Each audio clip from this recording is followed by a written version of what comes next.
Jung coined the term synchronicity and mentions it publicly for the first time in 1930 in his memorial address for Richard Wilhelm, who also translated the I Ching, or Book of Changes.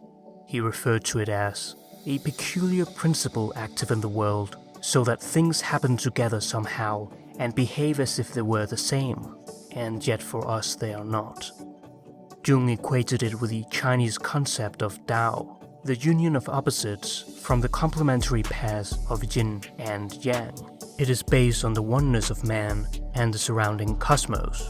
This is akin to the alchemical credo, as above, so below, referring to the inner world and outer world, the psyche and matter, being one and the same.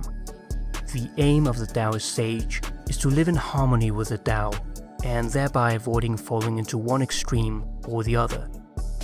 This is, in fact, the goal of Jungian psychology, the balance of opposites.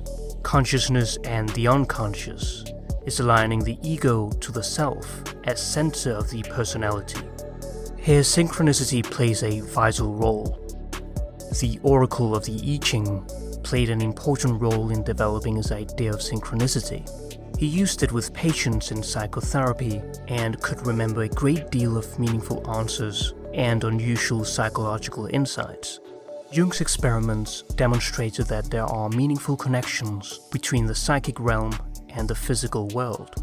He wrote, "For more than 30 years, I have interested myself in this oracle technique, or method of exploring the unconscious, for it has seemed to me of uncommon significance.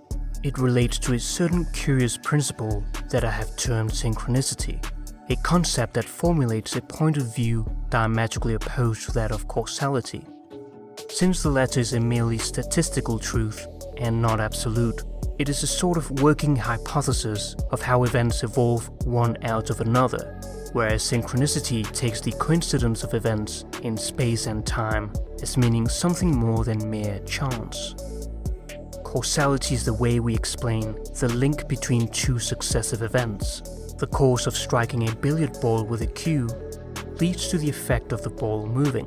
Synchronicity, however, is a meaningful coincidence of outer and inner events that cannot be causally linked.